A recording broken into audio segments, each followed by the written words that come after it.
बंगाल की मुख्यमंत्री ममता बनर्जी ने ये घोषणा की कि बिजनेस में भी पश्चिम बंगाल नंबर 1 पर रहेगा। आज यहाँ बिजनेसमैन से बातचीत करते हुए चीफ मिनिस्टर ने ये घोषणा की। उन्होंने कहा कि बिजनेस द्वारा यहाँ पश्चिम बंगाल में 1.5 करोड़ लोगों को नौकरी दी जाएगी। उन्होंने कहा कि इस मामले में पश्चिम बंगाल तेज़ी के साथ काम कर रहा है।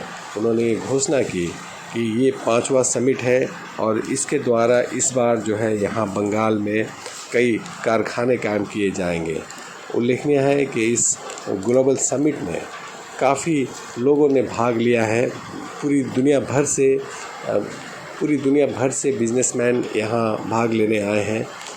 यहाँ काफ़ी संख्या में लोग थी। गौतम अडानी से लेके एस जिंदाल, एस गोयनका भी मौजूद थे, लेकिन एक मारूफ शख्सियत टाटा स्टील के एमडी टीवी नरेंद्र भी उपस्थित थे। सिंगूर मौजू पर टाटा के साथ राज्य सरकार के साथ जो मामला था, वहाँ टाटा की ज़बानी सरमायाकारों की बात एक ख़ास इशारा करती है। टीवी नरेंद्र ने अपनी भाषण में कहा कि अरसा से यहाँ सरमायाकारी करता रहा हूँ। खड़गपुर में 600 करोड़ की सरमायाकारी की है।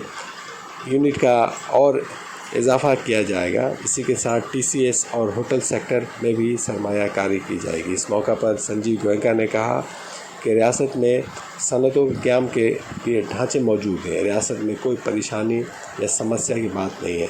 बंगाल के माने अब यहाँ बिजनेस है, इसलिए इस समिट का नाम भी बंगाल मीन्स बिजनेस दिया गया है।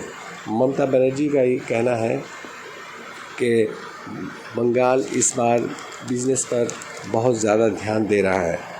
उन्होंने कहा कि बंगाल इस मामले में टॉप पर है, इसका मुकाबला नहीं किया जा सकता है।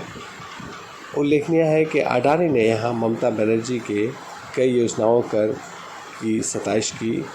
कॉन्फ्रेंस के उद्घाटन के समय कई बिजनेसमैन ने भाषण दिया और बंगाल के बारे में अपनी नेक ख्वाहिशात का इज़हार किया। अडानी बिल्कुल आखिर में अपनी बात रखी। उनके बाद ही ममता बनर्जी ने खिताब किया। ममता से ठीक पहले खिताब करते हुए अडानी ने आज़ादी के जद्दोजहद से लेकर बंगाल के किरदार का जिक्र किया, ये बताते हुए कि किस तरह से राज्य सरकार या पश्चिम बंगाल ने महिलाओं को एक बाइख्तियार बनाया है, एम्पावर किया है, और इसमें मुख्यमंत्री ममता बनर्जी का बहुत बड़ा रोल है। ममता को मुखातिब करते उन्होंने कहा कि आप इस रवायत को फ़ख्र के साथ जारी रखे हुए हैं। ये रियासत डेल्टा की तरह है और आप इस रियासत में एक डेल्टा की तरह है, जो फ़न, सकाफ़त, इंतज़ामी महारतों की एक संगमेल है। आपकी मकबूलियत का कोई मुआवजा नहीं है। इन सब के दरमियान अडानी ने रियासत में सरमायाकारी करने का वादा किया। उन्होंने कहा कि उनकी कंपनी अगले 10 सालों में बंगाल में कम से कम 10,000 करोड़ रुपए की सरमायाकारी करेगी, जिससे रियासत में 25,000 लोगों को बराह रास्त या बिलवास्ता रोज़गार मिलेगा। अडानी ने यह भी इशारा किया कि अडानी ग्रुप रियासत में क्या सरमायाकारी कर सकता है। बंगाल में डेटा सेंटर बनाना चाहते हैं। इसके अलावा अडानी ग्रुप का एक मकसद एक गोदाम और एक लॉजिस्टिक पार्क बनाना है। गौतम अडानी ने यह भी कहा कि वह कंपनी के तहत अडानी वेलमर ग्रुप के फॉर्च्यून सरसों के तेल में पैदावार को बढ़ाना चाहते हैं।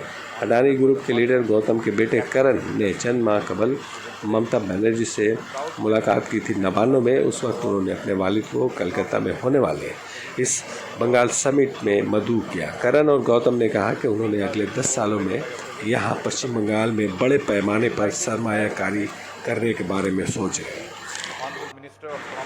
इधर मुख्यमंत्री ममता बनर्जी ने घोषणा की कि अगले 1.5 साल में रियासत में 1.5 करोड़ रोज़गार पैदा किए जाएंगे। ममता बनर्जी बिजनेसमैन में एतमाद में पैदा करते हुए कहा कि अगर आप बंगाल में इन्वेस्टमेंट करना चाहते हैं तो आप हमारे ख़ानदान का हिस्सा बन जाएं।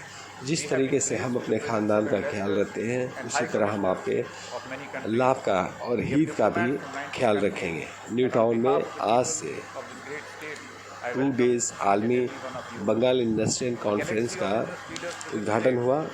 शुरू में गवर्नर ने चीफ मिनिस्टर की खूब तारीफ़ की और सरमायाकारी के लिए उनकी कोशिशों को सराहा। इसके जवाब में मुख्यमंत्री ममता बनर्जी ने भी गवर्नर का शुक्रिया अदा किया और ताउन की अपील की। ममता बनर्जी ने बताया कि इस साल इंडस्ट्री कॉन्फ्रेंस में 42 ममालिक के मंदुबीन आए हैं। वज़ीर आला ने कहा कि हम हालिया 2 वर्षों में पहली बार इस समिट का इनेकाद कर रहे हैं और कोई दूसरी रियासत में ऐसा नहीं करती है। मुझे इस पर फ़ख्र है। 5 वर्षों से तजारती कॉन्फ्रेंस 12,000 करोड़ रुपए की सरमायाकारी हुई है। इंडस्ट्री पर जोर देने के अलावा चीफ मिनिस्टर ने राज्य सरकार की तरफ से चलाई जा रही सामाजिक प्रोजेक्टों जैसे हेल्थ पार्टनर, कन्याश्री, लक्ष्मी भंडार का भी उल्लेख किया। मुख्यमंत्री ने कहा कि बंगाल में वक्त ज़ाया नहीं होता है। हम इन्वेस्टमेंट करने वालों की हर तरह की सहूलत फराहम करने की कोशिश करते हैं। चीफ मिनिस्टर ने यह भी याद दिलाया कि बंगाल की तरक्की की शरह पहले से ज़्यादा है। चीफ मिनिस्टर ने हुनरमंद कारकुनों की दस्तयाबी, सियासी इस्तेहकाम और हुकूमत के सनती पॉलिसी के बारे में भी बंगाल की खसूसियत पेश की। ममता बनर्जी ने कहा, हम किसी के साथ इश्तिराक नहीं करना चाहते हैं। हमारे पास किसानों के लिए बहुत से मंसूबे हैं। हम सनत और ज़राअत दोनों साथ लेकर चलने में यकीन करते हैं। हम 10 वर्षों में 100 दिन काम करने वाले पहले हैं। हमने लैंड बैंक तैयार किया। हमने 200 से अधिक इन्वेस्टमेंट पार्क बनाया है। Bengal north east Hindustan, south east Asia का गेटवे है। अगर आप बंगाल में सरमायाकारी करते हैं तो आप भूटान, बांग्लादेश में भी सरमाया कर सकते हैं। चीफ मिनिस्टर ने Tajpur port, Deocha Pachami coal mine project, Silicon Valley का भी उल्लेख किया और ये बताने की कोशिश की कि उनकी हुकूमत ने बुनियादी ढांचे की तरक्की पर कितना जोर दिया है। मुख्यमंत्री ने कहा कि बंगाल में सरमायाकारी करने वालों को मेरा यकीन दहानी है कि आप अभी बंगाल आ रहे हैं, न कि मुल्क की किसी दूसरी रियासत में। उन्होंने कहा कि यहाँ आप हमारे ख़ानदान के रुकन हैं, तो बंगाल को अपना घर समझें, अपने आप पर एतमाद रखें, सरमायाकारी करें। बंगाली जोग्राफियाई महल वकू और बुनियादी ढांचे में आगे हैं। बंगाल साउथ ईस्ट एशियाई मुल्कों का गेटवे है। यहाँ 200 से अधिक इंडस्ट्रियल पार्क है। बंगाल कोविड के बाद इंडस्ट्री पर तवज्जो देने वाली पहली राज्य है। बंगाल की हुकूमत आगे बढ़ रही है। बंगाल में सूरज तुलू हो रहा है। हर सुबह एक नया बंगाल उभर रहा है। मुख्यमंत्री ने कहा कि बंगाल पहली रियासत है जिसकी हुकूमत ने हालात पर काबू पाकर सनत और तिजारत में वापसी